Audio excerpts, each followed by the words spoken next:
Nibola Uchika Tale Shalat Indonesh Yetele Ankenesh Bet Tilehatsat Kinila to Aba Le Molai ku Abainti Uchben Chival Tumventana Ikapon Tum Strategie Basho ku Kupangit Sikal Toyola Le Basho to Yuchul Le Kino Hoy Noctai Yucatán. Buenos días, estamos muy agradecidos porque nos acompañan en esta mañana diferentes medios y el objetivo es el de manifestar algunas situaciones que nos preocupan y que queremos hacer saber al público en general en la península de Yucatán. En nombre de este colectivo que se llama Uchben Chival Tumbentan, vamos a fijar una postura respecto a las situaciones que se vienen dando aquí en nuestro territorio maya. Hace algunos años nos preocupaba mucho la llegada de diferentes proyectos o megaproyectos aquí en la península de Yucatán que tienen en común la ocupación de muchos kilómetros, muchas hectáreas o miles de hectáreas de tierras aquí del pueblo maya o de la península. Megaproyectos que tienen que ver con la siembra de soya transgénica, megaproyectos que tienen que ver con granjas porcícolas, megaproyectos que tienen que ver con turismo y megaproyectos que tienen que ver con energía renovable como son las eólicas y las fotovoltaicas. Grande fue nuestra sorpresa que a finales de año comenzamos a escuchar el tema de un tren y por si fuera poco le llaman Tren Maya, que hasta este momento no sabemos qué tiene de Maya. Tal vez es un tren de atropello maya más que un tren que haya salido como una idea del pueblo. En realidad el pueblo maya no ha pensado, no ha discutido, no ha hablado y menos ha acordado una situación respecto a la existencia de un tren que le pueda favorecer. Sin embargo, hemos leído en diferentes medios que hay una decisión tomada políticamente sobre la posibilidad de que se construyan unas vías férreas y que estas vías van a servir para un tren ligero aquí en la península de Yucatán. Y bueno, esta sorpresa que nos genera, en primer lugar, es otra vez la preocupación de saber qué va a pasar con nuestro territorio, los impactos ambientales que esto va a generar, el impacto social que esto va a generar. Comenzamos a platicarlo con algunos compañeros, algunas compañeras, y bueno, sobre todo lo que habíamos mencionado sobre los megaproyectos, esto parece que viene a colmar nuestra situación y cada vez nuestra preocupación se hace mayor, sobre todo en estos días cuando aparece un personaje que se llama Filiberto Puchán, que dice encabezar a todos los ejidatarios de la península de Yucatán para dar su aprobación a este proyecto llamado Tren Maya. Nos preocupa porque los que somos mayas y estamos aquí en la península no hemos hecho ningún tipo de acuerdo, ningún tipo de reunión, ni hemos nombrado a nadie para que nos represente. Entonces nos parece muy extraño que una persona en este momento se autoproclame como el líder supremo de los pueblos indígenas de la península de Yucatán y entonces esté diciendo que el Tren Maya nos va a beneficiar. En realidad nosotros en este momento carecemos de información oficial fidedigna sobre la cuestión del tren. Creemos que no hay un proyecto y si lo hubiera no lo conocemos, no sabemos algo que tenga que ver exclusivamente con lo que va a beneficiar o lo que va a perjudicar en nuestro territorio. Entonces, frente a esta situación, nosotros decimos no podemos estar de acuerdo con algo que desconocemos.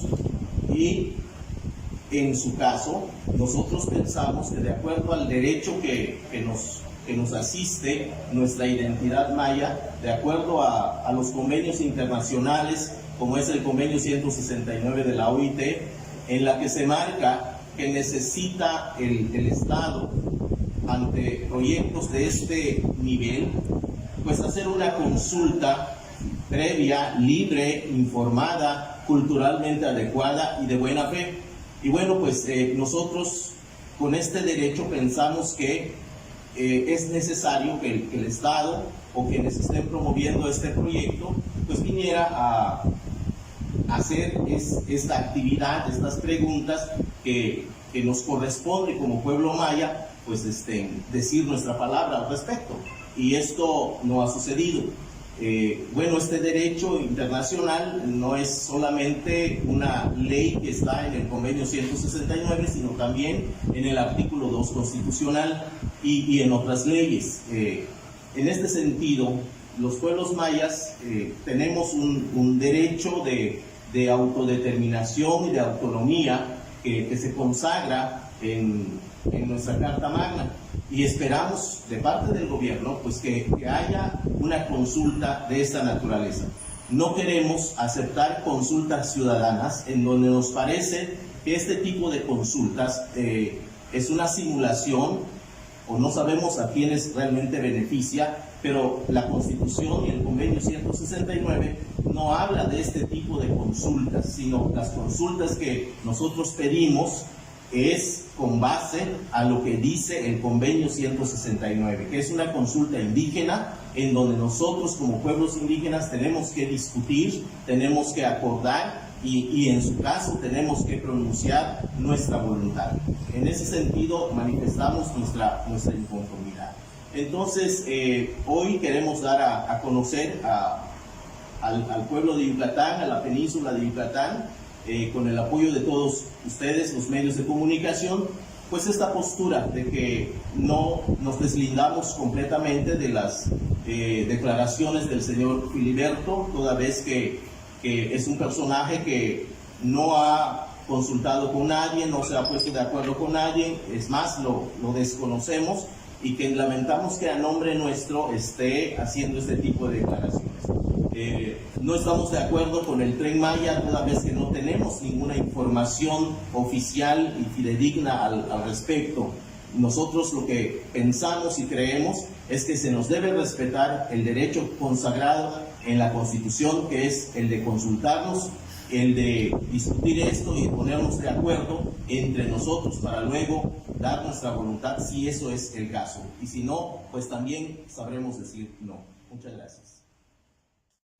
Es un poco extraño que Filiberto diga que no se va a afectar el medio ambiente si no cuenta con estudios. Nosotros creemos que lo primero que se tiene que hacer es la documentación de esos estudios y saber quién hizo el estudio. Porque sucede esto en el caso de las energías renovables, las empresas le pagan a los especialistas para hacer los estudios de impacto ambiental. Entonces, el estudio sale como muy a modo de la empresa.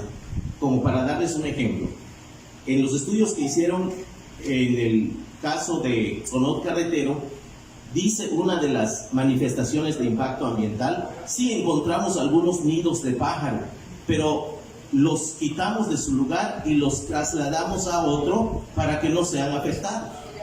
Yo no sé si ese especialista en pájaros sabe que eso no se puede, pero bueno, de ese tamaño está, y curiosamente la Semarnat viene y la palomea y dice que está bien, ¿no? O en el caso de común que una dentista hace el estudio de impacto ambiental y también lo palomea.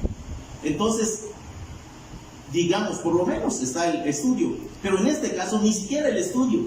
Y un tipo aventurado viene y dice, no se va a tumbar ningún árbol en 5,000 hectáreas o 15,000 hectáreas.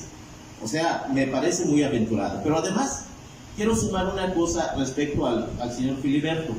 Tuve, no sé si la oportunidad o la desdicha de conocerlo en una reunión que tuvimos en Ixil con los ejidatarios, y él llegó diciendo, todos los problemas ejidales que ustedes tienen yo lo puedo resolver. Yo lo puedo hacer tan sencillo, solo para darles un ejemplo de lo que estoy haciendo. He demandado a Donald Trump para que nos regrese la mitad de este terreno mexicano que nos han quitado en la guerra contra Estados Unidos, y está a punto de regresarnos ese territorio. O sea, cuando uno escucha a alguien así, no sé qué seriedad le pueda dar. Y si representa a alguien lamento a sus representados, ¿no? Entonces nosotros pensamos que esta cosa necesita seriedad. No podemos aventurar cosas de esa naturaleza. Es importante que los estudios legítimos, bien hechos, supervisados por el pueblo maya, puedan ser los que hablen y con base a eso podamos tomar una decisión. De lo contrario, me parece que todo esto es otra vez el despojo a que nos han sometido durante más de 500 años a los pueblos mayas. La verdad es que ninguna autoridad se nos ha acercado y me parece que el señor Pons tiene algo así como el síndrome de Filiberto. Ha dicho una serie de cosas que me parecen incongruentes. Y convocaron a más de 40 comisarios y finales. Sí, los de a modo. Eso es lo lamentable.